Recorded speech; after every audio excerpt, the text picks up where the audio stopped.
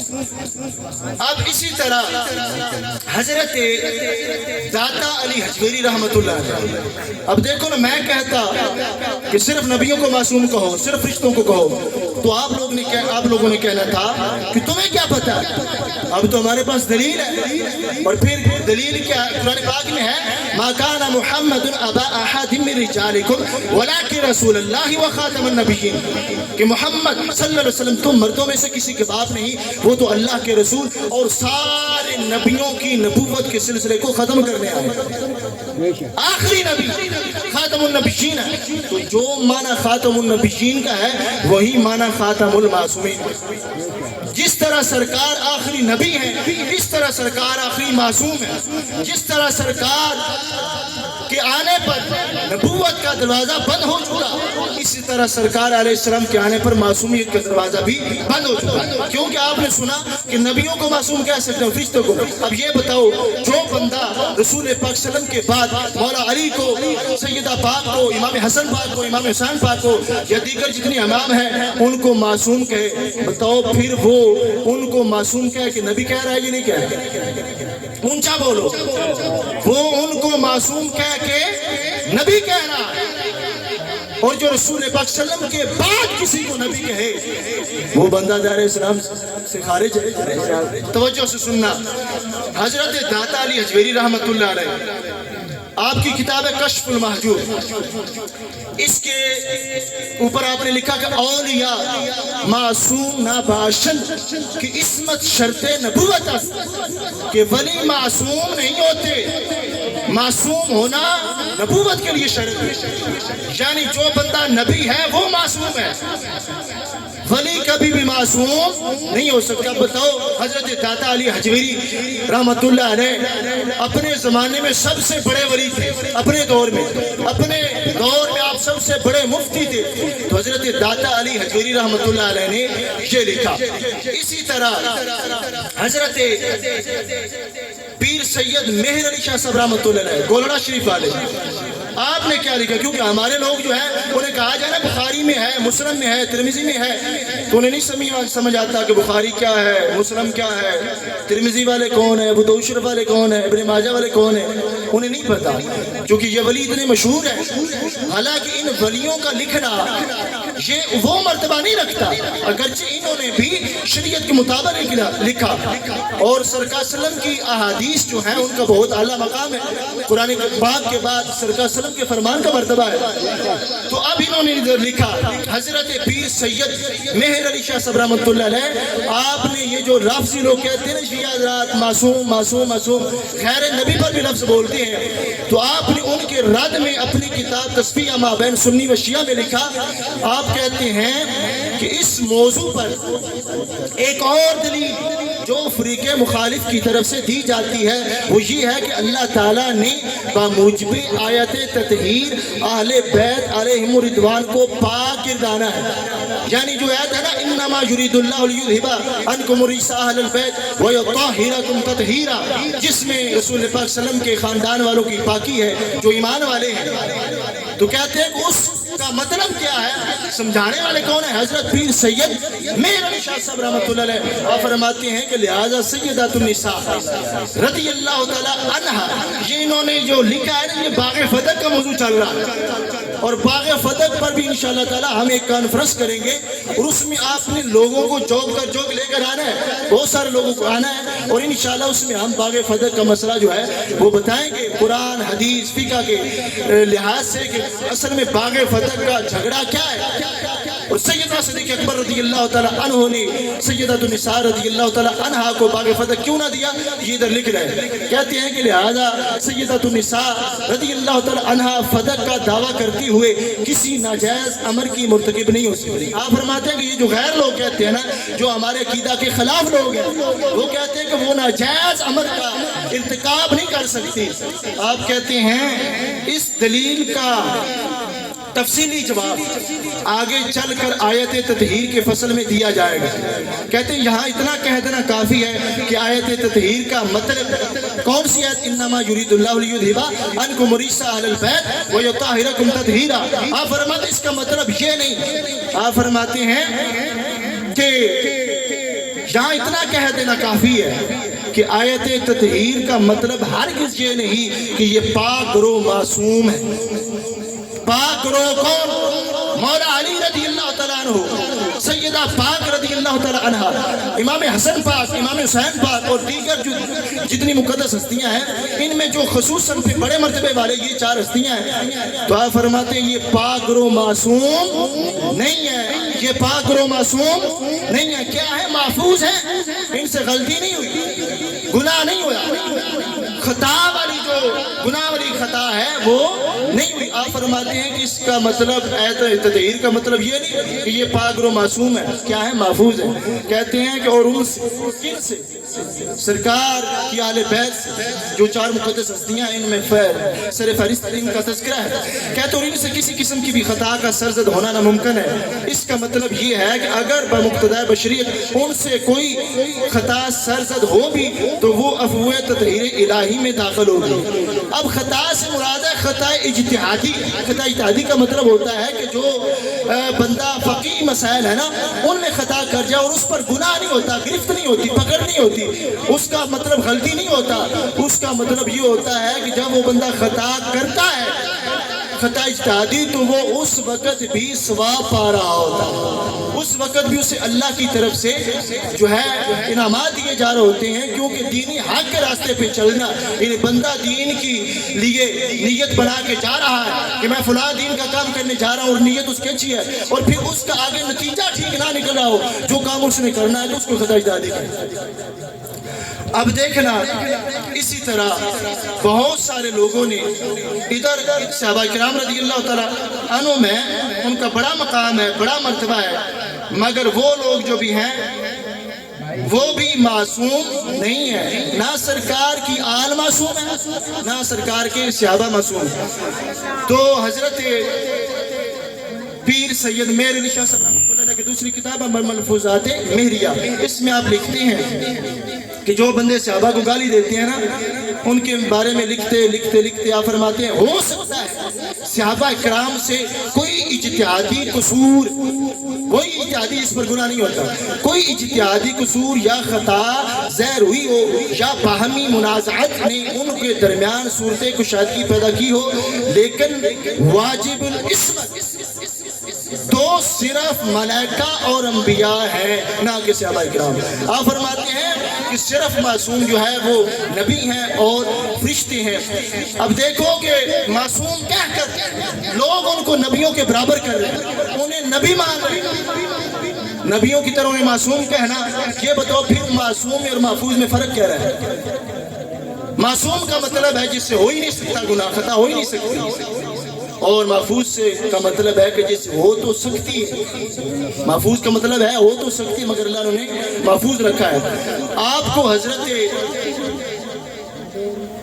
مجدد الفسانی رحمت اللہ علیہ آپ کے عقائد سے بھی کچھ بتانا چاہتا ہوں۔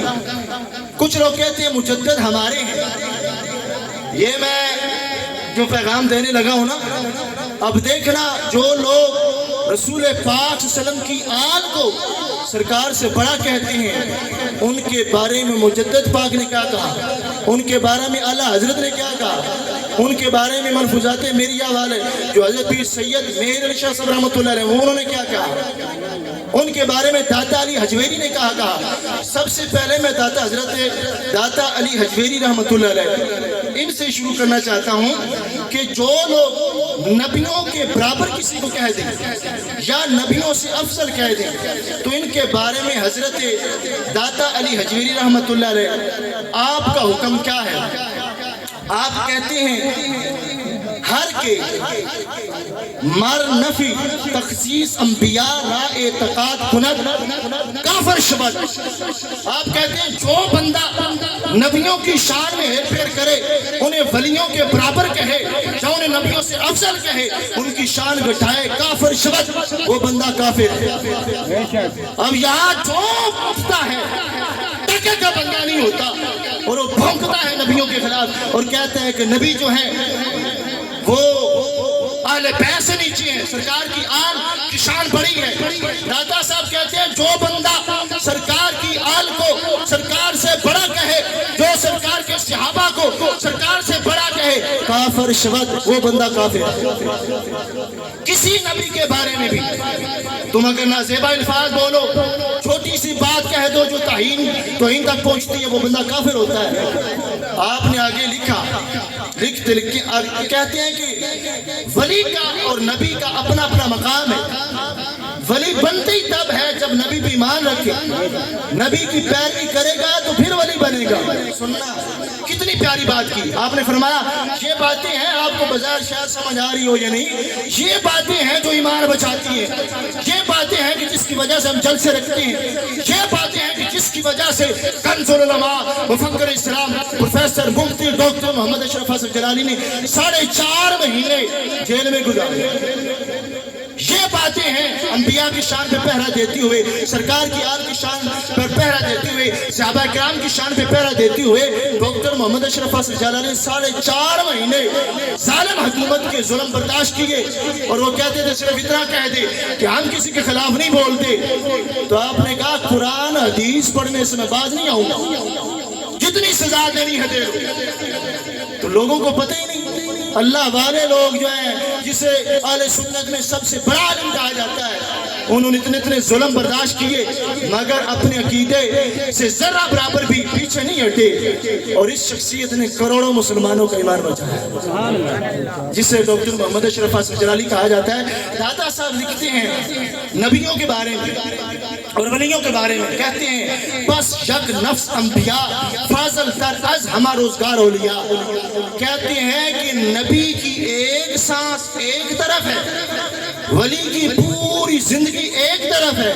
کہتے ہیں نبی کی ایک سانس ولی کی ساری زندگی سے افضل ہے۔ اب ولی تہجد پڑھتا ہے، ولی نے روزے رکھے، نمازیں پڑھی، اتنے نیک اعمال کیے، اور نبی اگر ادھر سوئے ہیں، نبی کی سونا جو ہے وہ سونے میں ایک سانس جو ہے ولی کی پوری زندگی کی عبادت سے افضل ہے۔ یہ ہے عقیدہ، عقل کے اندھے کیوں نہیں سمجھ رہے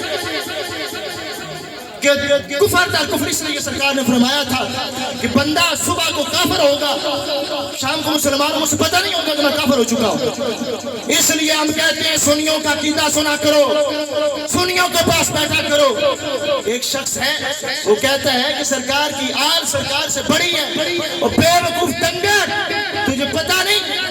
داتا صاحب کافر لکھ رہے ہیں، مجدد الفسانی کافر لکھ رہے ہیں، حضرت پیر سید مہر علی شاہ صاحب رحمۃ اللہ علیہ لکھ رہے ہیں۔ اب دیکھو نا سرکار کی آل کو جو بندہ کہے سرکار سے بڑا ہے، پھر کلمے پہ حملہ ہے، قرآن پہ حملہ ہے، پوری امت مسلمہ کا جو عقیدہ ہے اس پہ حملہ ہے، عقل ہی نہیں۔ کچھ لوگ تو ڈر کے نہیں بولتے ہماری مسجدیں ہم سے چھن جائیں، ہمارے تقریریں بند ہو جائیں،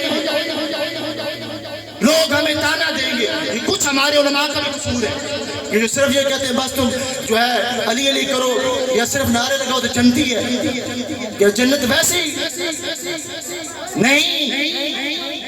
قرآن مجید والبرہان رشید نے جہاں فرمایا ہے ان اللہ غفور رحیم، وہاں یہ بھی ہے ان اللہ شدید العقاب، اللہ کا عذاب بڑا سخت ہے۔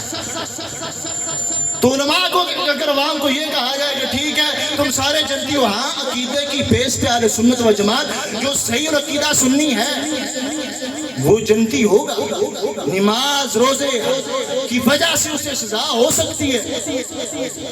ہاں اس کے بارے میں یہ ہے اللہ چاہے، اللہ فرماتا ہے یغفر لمن یشاء ویعذب من یشاء، جس کو میں چاہتا ہوں بخش دیتا ہوں، جس کو چاہتا ہوں عذاب دیتا ہوں۔ یہ تو اللہ کی مرضی پہ منحصر ہے، جس طرح اللہ چاہے گا وہ کرے گا، چاہے گا تو قبر میں اسے عذاب دے گا، چاہے گا تو ہزاروں سال اسے عذاب دے کے پھر بخش دے گا۔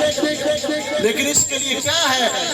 اس کے لیے یہ ہے کہ بندہ ٹنا ٹن سنی ہو، پکا سچا سنی ہو، یہ نہیں فلاں جا کے چاول کھا لیے، اس جلسے میں بیٹھ لیا، اس میں بیٹھ گیا، کبھی اس کا جھنڈا کبھی اس کا جھنڈا، اور پھر کیا میں سنی ہوں، ایسا سنی نہیں رہتا۔ سرکار فرماتے ہیں من تشبہ بقوم فہو منہم، جو بندہ جس قوم کی علامت لگاتا ہے اسی قوم میں سے ہے۔ اگر تم رافضی کا جھنڈا لگاؤ رافضیوں میں سے ہے، سنی کا جھنڈا لگاؤ سنیوں میں سے ہو، اگر تم جو بندیوں خارجیوں کا جھنڈا لگاؤ ان میں سے ہو۔ اسی طرح سرکار فرماتے ہیں من کسر سواد قوم فہو منہم، جو بندہ جس کے جلسے میں بیٹھتا ہے اسی جلسے والوں میں سے۔ کہاں عوام سو رہی ہے؟ آج ماں کہتی ہے بیٹا فلاں بندے کے ساتھ نہ چلنا، وہ شرابی ہے، تمہیں بھی شراب پہ لگا دے گا۔ تو بھائی اتنا کہتی ہو تو یہ بتاؤ کہ جب جلسے میں جانے پر، غیروں کے جلسے میں جانے پر رسول اکرم صلی اللہ علیہ وسلم بار بار منع فرما رہے ہیں۔ اب دیکھو بد عقیدہ کے بارے میں بات کہاں سے کہاں جاتی ہے۔ سرکار نے فرمایا ان مریضوا فلا تعودوہم، اگر بد عقیدہ بیمار ہو جائے تو ان کو پوچھنے نہیں جانا۔ وَإِن مَاتُوا فَلَا تَشْهَدُوهُمْ، اگر وہ مر جائے تو ان کی نماز جنازہ نہیں پڑھیں گے۔ وَإِن لَقِيتُمُوهُمْ فَلَا تُسَلِّمُوا عَلَيْهِمْ، اگر تمہاری آتے جاتے راستے میں ملاقات ہو جائے تو سلام نہیں کہنا۔ وَإِن تُجَالِسُوهُمْ وَلَا تُشَارِبُوهُمْ وَلَا تُوَاكِلُوهُمْ، سرکار نے فرمایا کہ وَلَا تُجَالِسُوهُمْ، ان کے جلسوں میں نہیں جانا، وَلَا تُشَارِبُوهُمْ، ان کے ساتھ بیٹھ کے پانی نہیں پینا، وَلَا تُوَاكِلُوهُمْ، ان کا کھانا نہیں کھانا، وَلَا تُنَاكِحُوهُمْ، ان کے ساتھ نکاح نہیں کرنا، وَلَا تُصَلُّوا عَلَيْهِمْ وَلَا تُصَلُّوا مَعَهُمْ، ان کے ساتھ بھی نماز نہیں پڑھنی اور ان کی نماز جنازہ بھی نہیں پڑھنی۔ کس عقل میں؟ اور حدیث ابو داؤد شریف جو سیاستہ میں سے ہے، کہاں ہے؟ لوگوں کو قبر بھول گئے، کہتے ہیں فلاں کو راضی کر لو فلاں کو کر لو، اور بھائی قبر میں ہے من ربوں کا ما دینوں کا ما کنتا تقول فی حق ھذا الرجل، تو وہاں سرکار کی آل کے خلاف جو لوگ بولتے ہیں، سرکار کے صحابہ کے خلاف بولتے ہیں، ان کے جلسوں میں جاؤ گے تو سرکار کیا تمہیں چھوڑ دیں گے؟ سرکار علیہ السلام نے دیکھا کہ ایک جنازہ آیا ہے، صحابہ کرام رضی اللہ تعالیٰ عنہ نے کہا کہ یا رسول اللہ علیہ وسلم اس کا جنازہ پڑھائیں۔ سرکار نے فرمایا میں نے نہیں پڑھانا۔ کہتے ہیں یا رسول اللہ صلی اللہ علیہ وسلم آپ تو نیکی کے کام میں ہر دفعہ آگے ہوتے ہیں، یہ نہیں کہ کوئی اعتراض کیا، بڑے عاجزانہ انداز سے سوال پوچھا۔ تو سرکار نے فرمایا یہ کمینہ میرے عثمان کو گالی دیتا ہے۔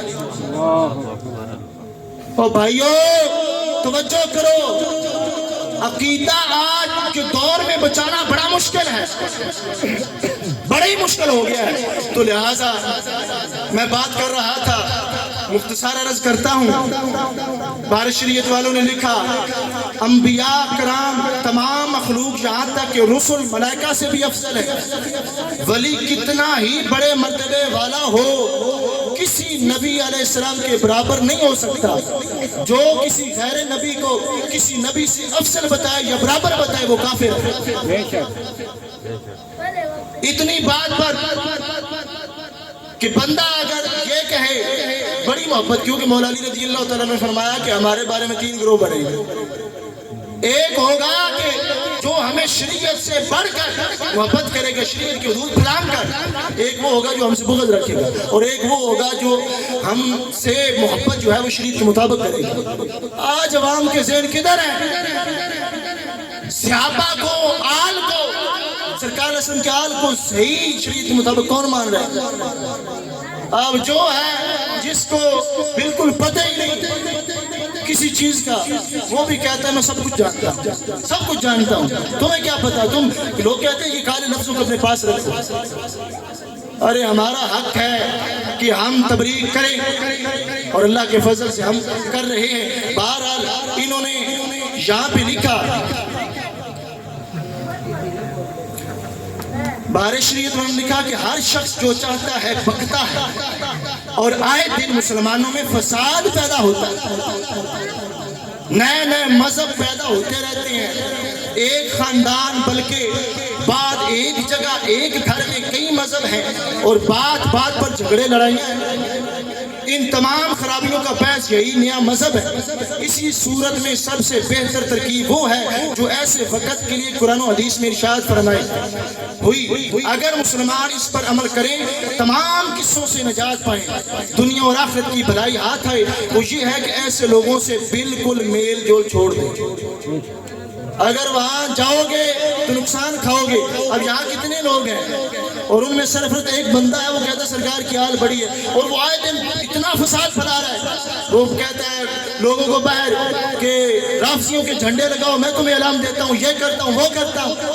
اس شخص کو میں نے بار بار میسج کیے، میرے پاس موجود ہے، کوئی دیکھ سکتا ہے۔ میں نے کہا خدا را توبہ کر لے، جو تو کہتا ہے یہ کفریہ جملے ہیں، اور اس کی وجہ سے کتنا فساد ہے، کتنے رشتے ناطے ٹوٹتے ہیں، کتنے لوگ تم آگے خراب کرو گے۔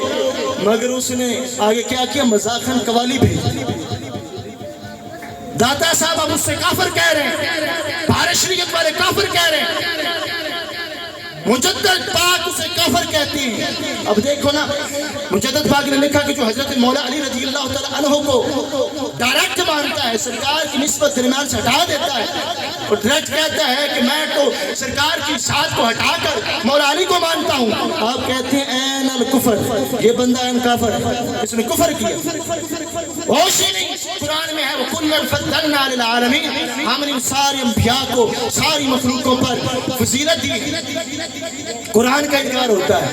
یہ اصل چیز ہے جو لوگ جو ہے سمجھ نہیں رہے، اور بس اپنی مرضی کا دین معاذ اللہ بنایا اور مذاق اڑایا ہوئے شریعت کا۔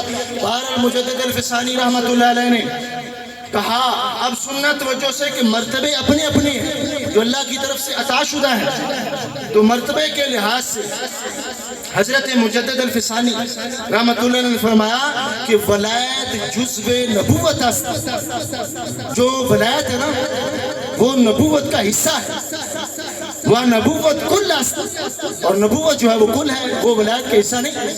یعنی وہ ولی جو ہے وہ نہیں نبوت کسی کو دیکھ سکتا، یا ڈائریکٹ نبوت عبادت کرنے سے نہیں مل سکتی، وہ جو نبوت ہے وہ اللہ کی طرف سے عطا شدہ ہے۔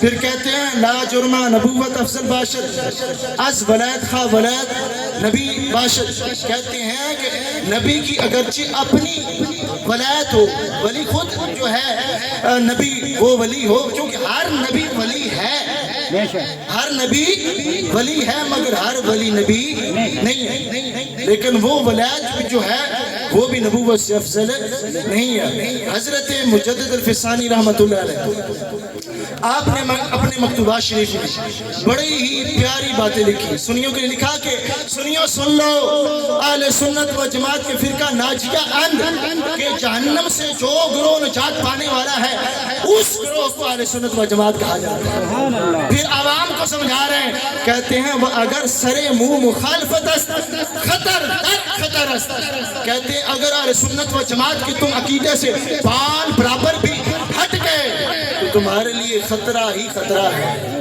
اب مرتبے کے لحاظ سے آپ فرماتے ہیں، کہتے ہیں کہ یک بار یہاں سے شروع کرتے ہیں، وحشی قاتل حضرت حمزہ علیہ رحمہ کی یک بار در صحبت خیر البشر رسیدہ ہوئی، کہتے ہیں کہ حضرت وحشی رضی اللہ تعالیٰ عنہ جنہوں نے رسول پاک صلی اللہ علیہ وسلم کے چچا حضرت امیر حمزہ رضی اللہ تعالیٰ عنہ کو شہید کیا تھا، کہتے ہیں کہ شہید کرنے کے بعد پھر سرکار نے کے پاس جب گرفتار ہو کے آئے تو سرکار نے معاف کر دی، اس کے بعد کلمہ پڑھا، تو یہ سرکار کی بارگاہ میں صرف ایک دفعہ آئے ہیں، کون؟ حضرت وحشی رضی اللہ تعالیٰ، صرف ایک دفعہ۔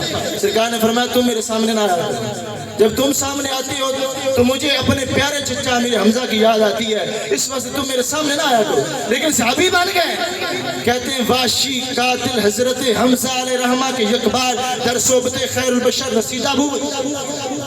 کہتے ہیں حضرت واشی رضی اللہ تعالیٰ عنہ جنہوں نے ایک دفعہ رسول پاک صلی اللہ علیہ وسلم کی صحبت اختیار کی، از اویس کرنی کی خیر التابعین بہتر افضل است۔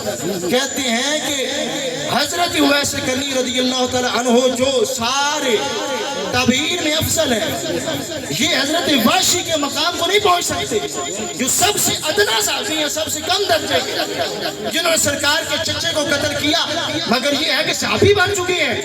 کہتے ہیں کہ ساری عمر اویس کرنی رضی اللہ تعالیٰ عنہ کی ایک طرف ہے اور حضرت واشی رضی اللہ تعالیٰ عنہ کا مقام ایک طرف ہے۔ پھر آپ نے لکھا سئل عبداللہ بن المبارک رضی اللہ تعالیٰ عنہ ایہما افضل معاویہ ام عمر بن عبد العزیز فقال الغبار الذي دخل انف فرس معاویہ مع رسول اللہ صلی اللہ علیہ وسلم خیر من عمر بن عبد العزیز کذا مرۃ۔ کہتے ہیں کہ حضرت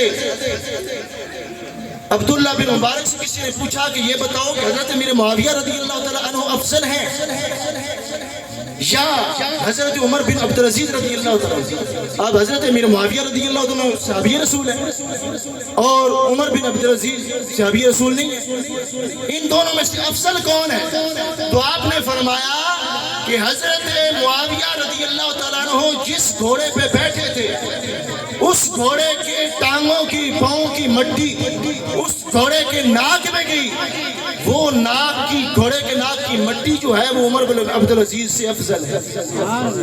اب بتاؤ کہ مقام کیا، اب تمہیں سمجھ نہیں آ رہی، مگر وہ ریکارڈنگ ہو رہی ہے، بعد میں کوئی سننا چاہے سن سکتا ہے، تو انشاءاللہ تعالی عقائد کے معاملات ہیں۔ تو اس واسطے میرے بھائیوں، حضرت مجدد الفسانی رحمۃ اللہ علیہ نے اپنے مکتوبات شریف میں بار بار اہل سنت و جماعت کو متنبع کیا۔ ایک جگہ آپ لکھتے ہیں مرتبے کے لحاظ سے مرتبہ ہے نا، اب دیکھو کہ ایک ادنا صحابی کے مرتبے کو ویسے کرنی جو ولیوں میں سب سے افضل ہے، یعنی اپنے تابعین میں سے، وہ نہیں پہنچ سکتے، تو اس بے وقوف کو کوئی سمجھائے کہ نبی کے مرتبے کو کون پہنچ سکتا ہے؟ ولی صحابی کے مرتبے کو نہیں پہنچ سکتا، صحابی نبی کے مرتبے کو نہیں پہنچ سکتا، برابر بھی نہیں ہو سکتا۔ اس واسطے یہ آپ فرماتے ہیں کہ دیگر شخص کے خود از حضرت صدیق اکبر رضی اللہ تعالیٰ عنہ افضل دانت امرے او از دو خالی امرے از دو حال خالی نیست زندگی محض است یا جہل صرف۔ کہتے ہیں کہ جو بندہ حضرت ابو بکر صدیق رضی اللہ تعالیٰ عنہ سے اپنے آپ کو افضل کہے کہ میں ان سے افضل ہوں، کہتے ہیں یا یہ زندگی ہے یا نرا جہل ہے، اس کو پتہ ہی نہیں کہ افضل البشر بعد از انبیاء بالتحقیق امیر المؤمنین ابو بکر صدیق رضی اللہ تعالیٰ عنہ، کہ نبیوں کے بعد ساری امتوں میں سے جو افضل شخصیت ہے اس کا نام ابو بکر صدیق رضی اللہ تعالیٰ عنہ۔ پتہ ہی نہیں، ہوش ہی نہیں، جو منہ میں آتا ہے بکتے جا رہے ہیں۔ اور قرآن آئے لوگ پڑھ کے بھول رہے ہیں۔ اب ایسے گھروں میں قرآن کا پڑھنا بہت ضروری ہے۔ اس وقت کہتے ہیں کہ علم جو ہے وہ بار بار جو ہے پڑھایا جائے، علم جو ہے بندے پہ فرض ہے، مرد و عورت پر، تو علم حاصل کرو، علم حاصل کر کے آپ تبلیغ کرو۔ یہ نہیں کہ حافظ بن گیا قرآن کو بھول گیا، قاری بن گیا قرآن کو بھول گیا، پتہ ہی نہیں، پرواہ ہی نہیں، عالم بن گیا، مفسر بن گیا اور پھر سب بھول جاتا ہے۔ تو اس کے بارے میں جو بندہ ترجمہ پڑھے، تفسیر پڑھے، حافظ بنے، قاری بنے، پھر وہ قرآن کی پیروی نہیں کرتا، آگے تبلیغ نہیں کرتا، بھول جاتا ہے۔ قرآن میں 16 پارے میں ہے وَمَنْ آرَدَ عَنْ ذِكْرِي فَإِنَّ لَهُ مَعِيشَةً ضَنْكًا وَنَحْشُرُهُ يَوْمَ الْقِيَامَةِ أَعْمَىٰ۔ اللہ فرماتا ہے جس بندے نے میرے قرآن سے منہ پھیر لیا، میرے ذکر سے منہ پھیر لیا، فَإِنَّ لَهُ مَعِيشَةً ضَنْكًا، رب فرما رہا ہے کہ میں اس کے لیے دنیا کی زندگی تنگ کر دوں گا۔ وَنَحْشُرُهُ يَوْمَ الْقِيَامَةِ أَعْمَىٰ، اور میں اسے قیامت کے دن اندھا بنا کر اٹھاؤں گا۔ او خدا را یار جو پڑھ گئے ہیں حافظ بنے ہیں، قاری بنے ہیں، جنہوں نے ترجمہ پڑھا ہے، تفسیر پڑھا ہے.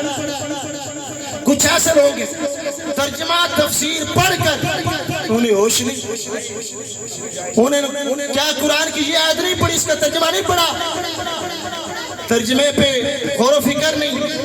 خدا کی قسم ترجمہ پڑھنے والا اللہ کے قریب ہو جاتا ہے. اب ترجمہ پڑھ کے بندہ پھر تہجد پہ شروع ہو، نمازیں پڑھے، اللہ والا بنے، اور اس کے بعد بندہ پھسلے اور پھسلے ایسے کہ جا کر شیطان کی نوکری شروع کر دی. وہ بندہ جو تہجد کی نماز پڑھتا ہے، فرائض ادا کرتا ہے، اللہ سے ڈرتا ہے، پھر پھسل کر شیطان کی نوکری کرتا ہے، تو سوچو اس کا حال کیا ہوگا. تو ایسے لوگوں کو سوچنا چاہیے کہ ہم کیا کر رہے ہیں. حضرت مجدد الفسانی رحمت اللہ علیہ نے اپنے مکتوبات شریف میں لکھا کہ یہ دنیا جو ہے، جو بندہ دنیا والوں کے پاس بیٹھ جاتا ہے، فرماتے ہیں زہر قاتل است، یہ دنیا جو ہے یہ قتل کرنے والی زہر ہے. تم جب دین سے رابطہ توڑو گے، دنیا میں جاؤ گے، دنیا والے زہر بات ہے، دنیا کی باتیں کریں گے، وہ کریں گے فلاں بندے کے پاس پیسہ ہے لہذا پیسہ کماؤ، فلاں بندہ دنیا کی باتیں کرتا ہے. دنیا سے جب بندہ منسلک ہوتا ہے اس وقت اللہ اور اللہ کے رسول صلی اللہ علیہ وسلم سے رابطہ ٹوٹ جاتا ہے. اس رابطے کو برقرار رکھنے کے لیے تمہیں قرآن کی پیروی کرنی پڑے گی، اور جو بندہ توبہ کرے تبھی اس مقام پہ آ سکتا ہے، ورنہ توبہ کیے بغیر اگر بندہ مر گیا تو قرآن میں رب فرما رہا ہے. اب اللہ نے فرمایا آگے اس ایسا کہ اللہ فرماتا قال ربی لم حشرتنی اعمی وقد کنت بصیرا. وہ بندہ جو قرآن پڑھ کے بھول کے اللہ کے ذکر سے ہٹ جاتا ہے، وہ قیامت کے دن جب اندھا ہوگا نا تو اللہ سے عرض کرے گا یا اللہ میں تو دنیا میں آنکھوں والا تھا، تو نے مجھے اندھا کیوں بنایا. قال كذلك آياتنا فنسيتها وكذلك اليوم تنسى. اللہ فرمائے گا اسی طرح دنیا کی زندگی میں میری آیتیں تیرے پاس آئی تھی، یاد کر تو حافظ بنا تھا، یاد کر تو قاری بنا تھا، یاد کر تو نے ترجمہ پڑھا تھا، تفسیر پڑھا تھا.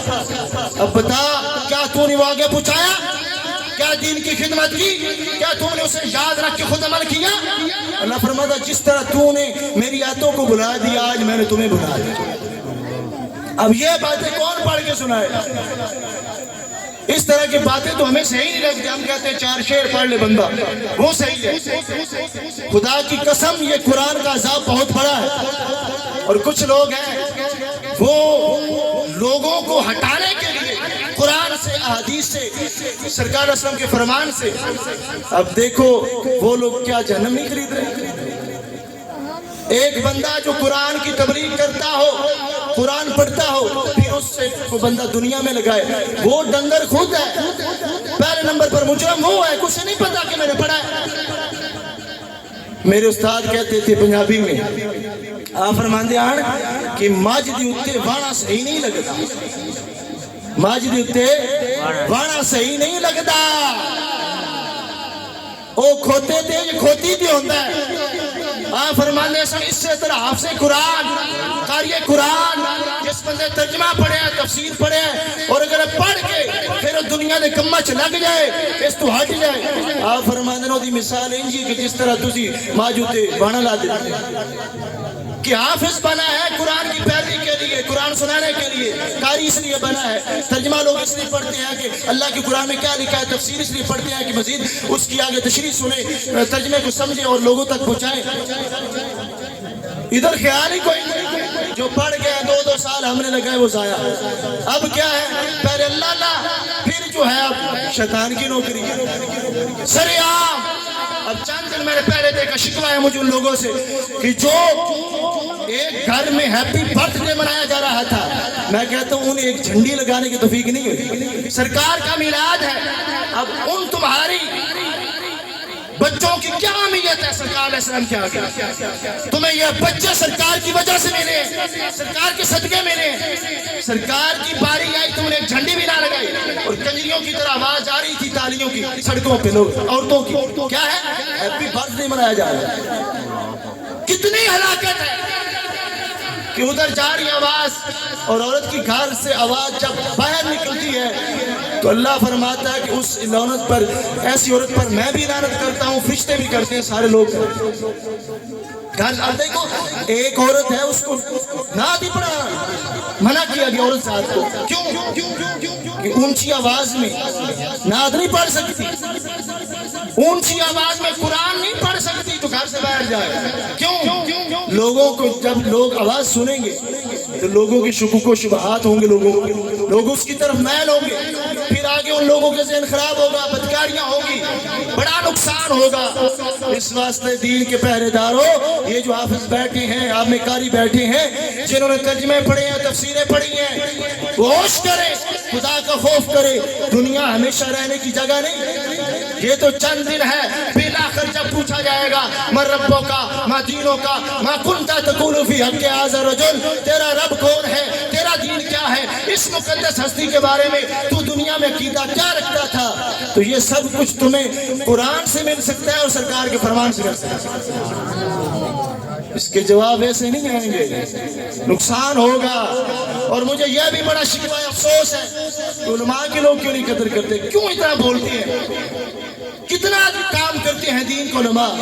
اب دیکھو پچھلے ربیع الاول شریف میں مجھے بار بار میرے استادوں کی یاد آ رہی ہے، وہ دنیا میں زہر تھے، وہ جب دنیا سے گئے تو میرے اس بستی کے ایک فرد نے بھی افسوس نہیں کیا کہ وہ کیا شخصیت تھے، اللہ والے تھے، کتنے لوگوں کو انہوں نے پڑھایا۔ وہ دنیا سے چلے گئے، یہاں گلی میں کوئی کتا مار جائے اس کا افسوس کرتے ہیں، جو ایک ولی قامت ہے جس کی وجہ سے تمہارے بچوں کو آگے دین ملا، تمہارے بچوں کو ہم نے قرآن پڑھایا، اور یہ اس شخصیت کی وجہ سے کہ جنہوں نے مجھے ترجمہ تفسیر پڑھایا تھا۔ گنگ ہو، خدا کا خوف نہیں رہا تم میں، دنیا کے یہ جو دنیا کا پیسہ ہے، اللہ فرماتا قل متاع الدنیا قلیل، اللہ فرماتا یہ دنیا کی زندگی قلیل ہے، کسی جگہ فرماتا لعب و لہو، یہ کھیل اور تماشا ہے۔ کیا حیثیت ہے تیرے پیسے کی، تیری دولت کی؟ رب کعبہ کی قسم سب سے بڑی دولت ہمارے پاس ہے اور ہم اسے آگے پھیلا رہے ہیں۔ کیا حیثیت ہے تمہاری ہمارے مقابلے میں بولنے کی؟ دن رات ہمارے علماء کے خلاف بولتے ہو، بھونکتے ہو، شرم نہیں؟ دین کو بدنام، یہ وہ کیا ہے تم میں؟ اب اسلامیہ یونیورسٹی میں 7,500 لڑکیوں کے ساتھ بدکاری ہوئی، کون بولا ہے؟ کیا میڈیا نے چلایا؟ تو یہاں یہ انہیں علماء ہی ملے ہوئے ہیں۔ بندے کو پتہ نہیں کہ رسول پاک صلی اللہ علیہ وسلم نے تو یہاں تک فرمایا تھا اگر تم کسی عالم میں عیب دیکھو تو عیب ظاہر نہ کرو، اس کی وجہ سے جو ہے دین ہے آگے، لوگوں کا اعتماد خراب ہوگا۔ یہاں کیا ہے؟ یہاں بے وجہ میں نے اتنے لوگ دیکھے ہماری اتنے بڑے علماء کے خلاف، وہ گھروں میں بیٹھ کے بول رہے تھے خدا را یہ ہم پچا رہے ہیں اور ہمیں یہ انہوں نے پڑھا میں دیا ہے، کوئی شرم رکھو ان کی، کوئی شرم کرو ان کا۔ اور اس واسطے بڑا افسوس ہے کہ تمہیں ہر جگہ ٹکے کا بندہ نہیں ہوتا، مر جائے جو شرابی ہو، زانی ہو، اس کے لیے اتنے اتنے بیان کیا کیا ہوتا ہے، اور جو اللہ والے گئے تم نے افسوس تک نہ کیا۔ دکھ ہے، افسوس ہے، اور انہوں نے کیا وہ دنیا سے چلے گئے، دنیا سے گئے ہیں، ان کی روح اب بھی سلامت اللہ کے فضل سے، ان کی روح پاک جو ہے، ولیوں کی تو ویسے ہی بڑی تیز روح ہوتی ہے، ہر جگہ ہوتی ہے، جہاں جانا چاہے جاتے ہیں، تو اللہ کے فضل سے ہمارے استاد چلے گئے ہیں تو کیا ہوا؟ ان کی روح پاک آج بھی ہمارے ساتھ ہے، خدا کی قسم۔ اور میں اللہ کی عزت کی قسم اٹھا کر کہتا ہوں جو بندے قرآن سے دغا کر رہے ہیں زندگی میں آباد نہیں ہو سکیں گے، جو بچوں کو ہٹاتے ہیں کہ دین سے ہٹو، یہ کرو وہ کرو، وہ کیا خدا کو منہ دکھائیں گے؟ اس واسطے خدا را اپنے بچوں کو پڑھاؤ، دین پڑھاؤ، قرآن پڑھاؤ، سرکار کا فرمان پڑھاؤ، اور آگے دین کی تبلیغ پہنچے۔ اس واسطے اللہ تبارک و تعالی ہم سب کو ہدایت عطا فرمائے، اور جو لوگ راہ راست سے ہٹ چکے ہیں اللہ تبارک و تعالی انہیں ہدایت عطا فرمائے۔ اللہ تبارک و تعالی نبی اکرم صلی اللہ علیہ وسلم کے عظیم مرتبہ کے طفیل ہماری حاضری کو قبول و منظور فرمائے، اور جو اگر کوئی غلط جملہ نکل گیا ہے تو رب ذوالجلال اسے معاف فرمائے۔ تو اب جو ہے سلام پڑھتے ہیں۔